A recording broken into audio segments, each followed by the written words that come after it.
제가 며칠 전에 가스스테이션에서 주유를 하는데 어떤 멕시칸 어린 학생이 와서 초콜릿을 팔더라고요.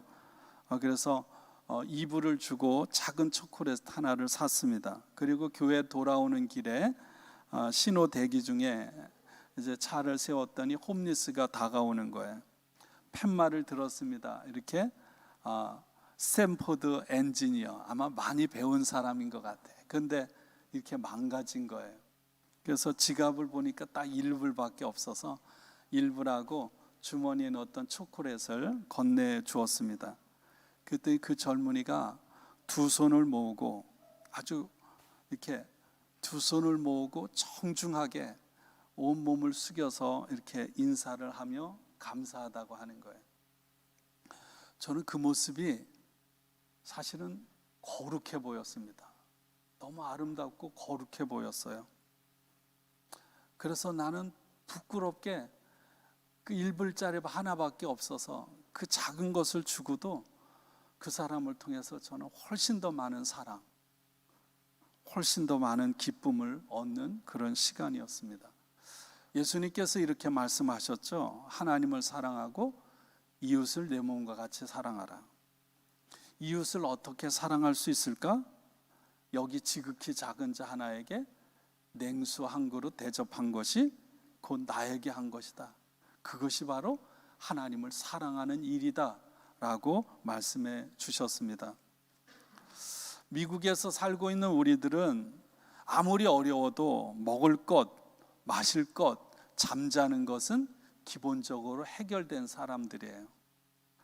그러나 지금도 전 세계에는 무려 10억 명이 되는 사람들이 극심한 빈곤 상태에 살다가 죽어갑니다. 하루에 1불 정도 되는 돈으로 겨우 목숨을 이어가고 있고요.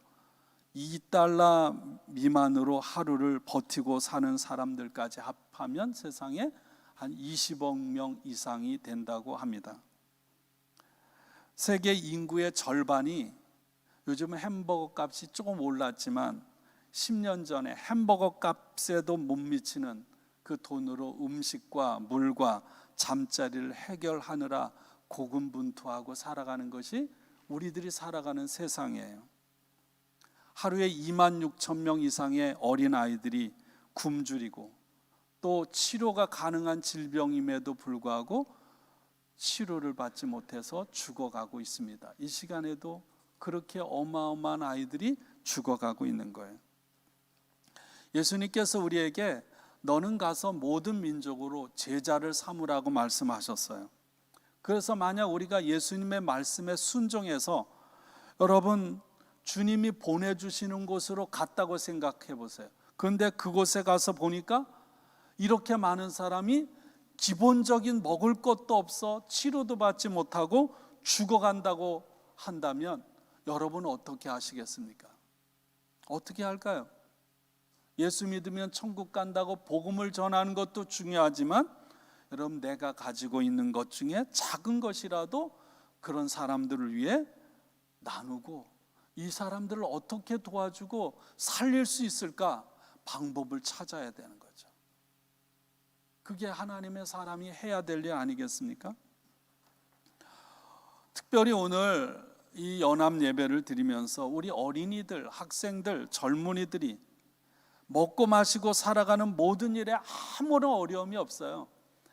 여기 보면 젊은이들이, 어른들도 마찬가지예요. 커피 하나 사도 한 4, 5불씩 되잖아요. 근데 조금 먹다가 버리는 그런 것들이 넘쳐나는 시대에 우리가 살아가고 있습니다.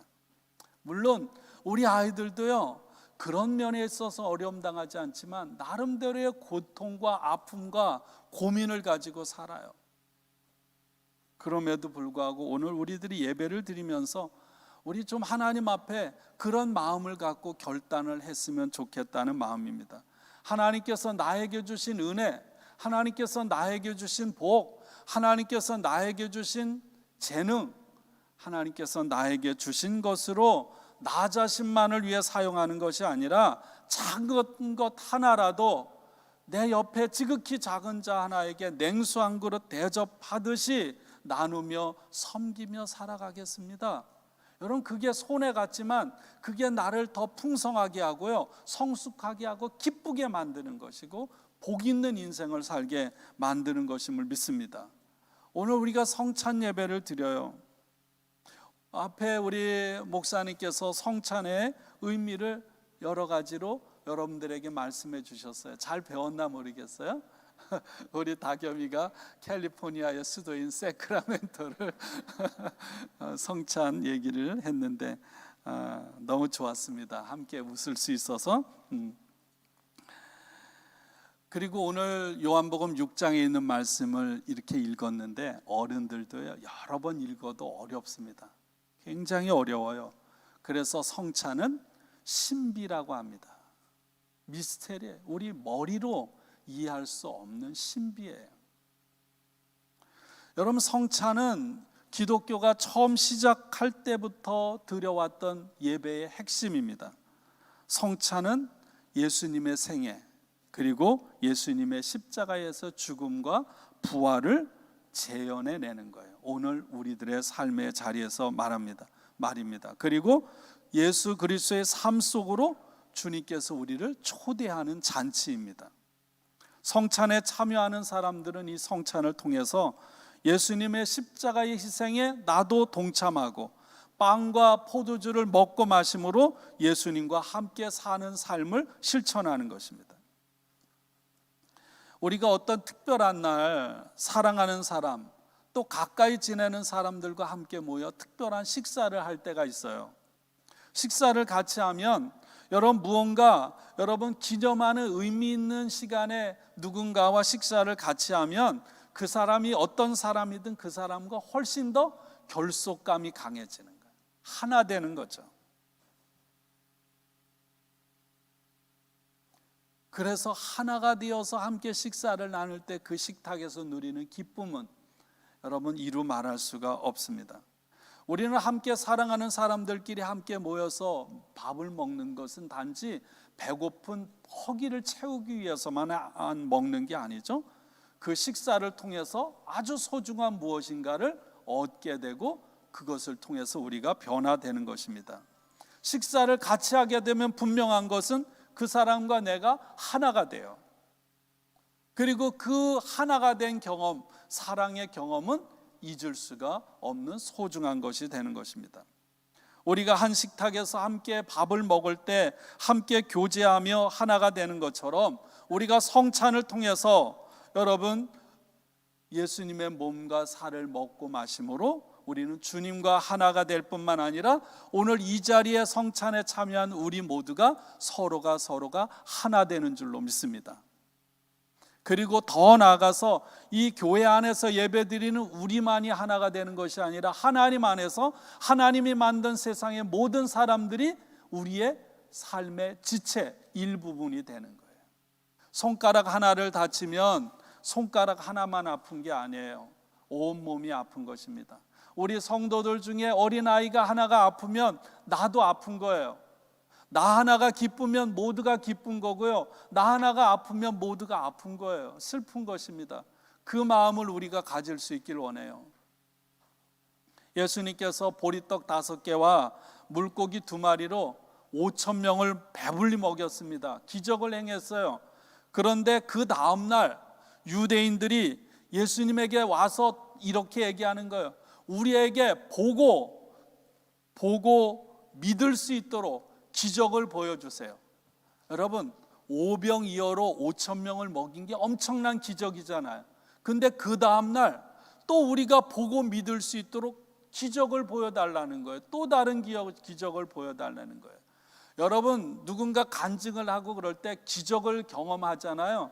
그럼 기적을 보면 여러분 믿음이 좋아질 것 같지만 기적을 보고 믿어지는 건 아니에요. 물론 어느 정도 믿을 수 있지만 사람들이 예수님에게 요구한 것입니다. 모세가 광야에서 만나를 이스라엘 백성들에게 배불리 먹여준 것처럼 우리들에게도 기적을 보여달라고 말하고 있습니다. 여러분, 제가 말했을 때 여러분 뭐 잘못된 거 있지 않아요? 뭐가 잘못됐을까요? 광야에서 만나를 준 것이 누굽니까? 모세가 아니라 하나님이죠. 근데 이스라엘 백성들은 성경을 자기 마음대로 읽었어요.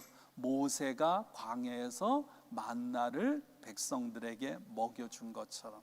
그것 때문에 예수님은 그것은 잘못된 것이고 모세가 한 것이 아니라 하나님께서 하신 것이라고 분명하게 말씀해 주셨습니다.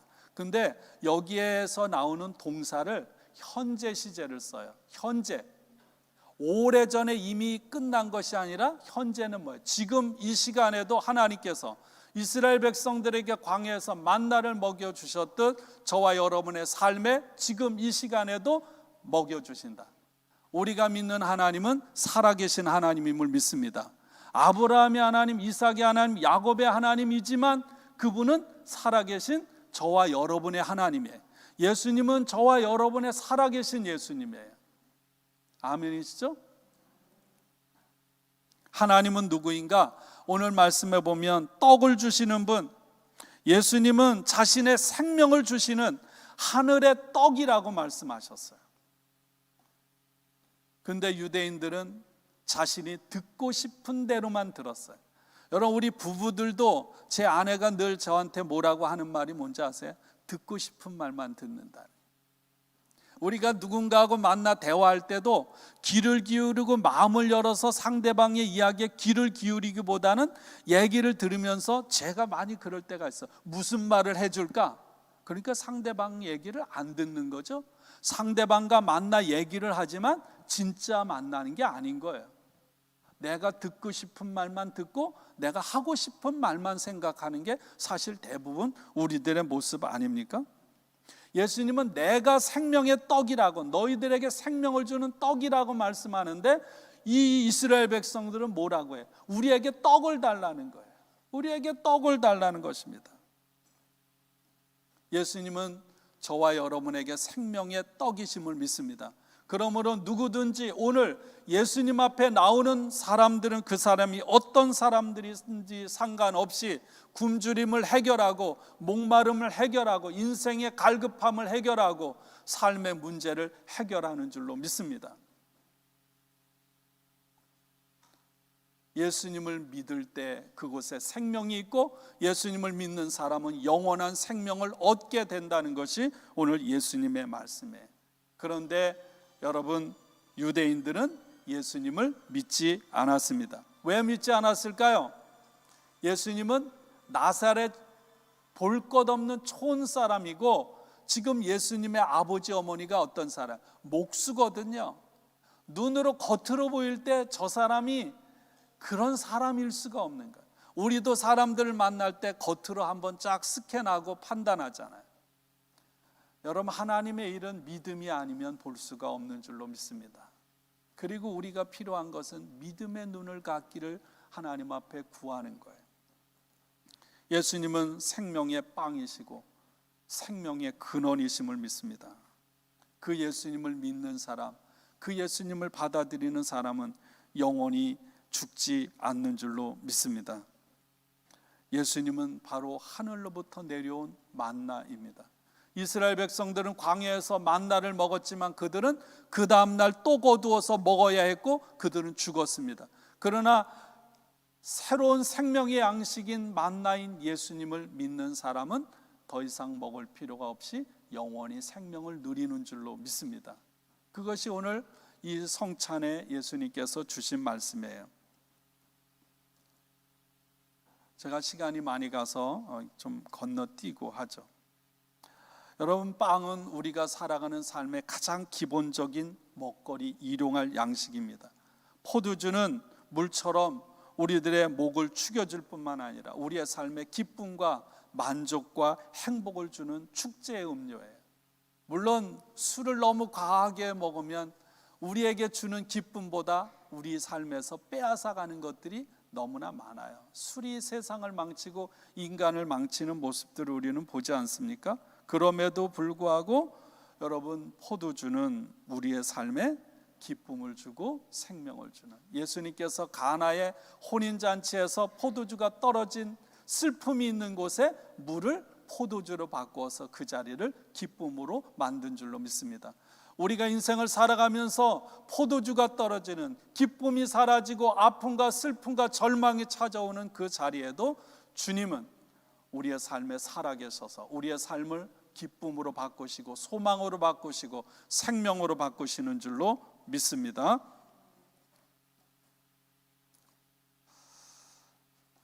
교회가 무엇일까? 제가 마지막 말씀을 정리하면서 이런 생각을 했어요. 교회는 무엇인가?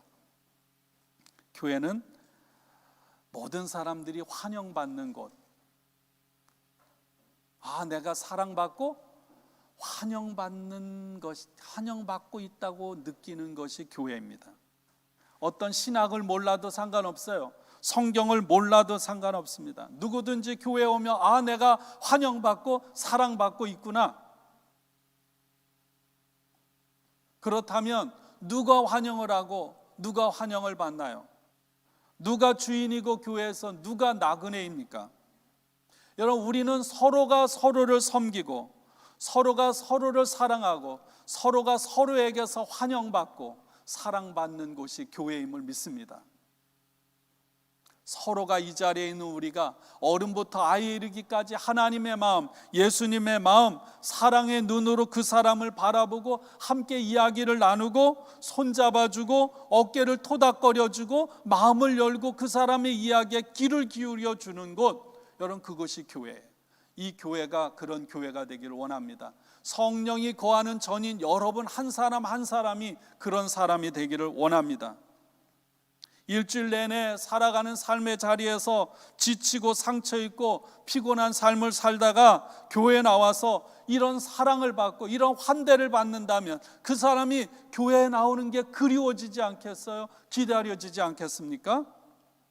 인생이라는 거칠고 험한 광야를 지나는 피곤한 나그네에게 시원한 그늘과 깨끗한 물을 제공해 주는 오아시스와 같은 교회, 성도, 여기에 먹을 것이 있으니 누구라도 함께 와서 먹고 힘을 얻으라고 말할 수 있는 교회, 성도, 무엇보다 예수님의 사랑과 돌보심이 가득한 곳, 누구든지 와서 쉼을 쉴 수 있는 곳, 세리, 장녀, 도둑질하는 사람, 여러분, 그런 사람 아무리 죄가 많아도 여러분 누구든지 와서 여러분 마음껏 쉼을 얻을 수 있는 곳, 완전하지 않지만 천국을 맛보는 곳, 그 어디에서 보다도 사랑받고 사랑하고 환대받고 환대하는 곳이 되기를 원합니다.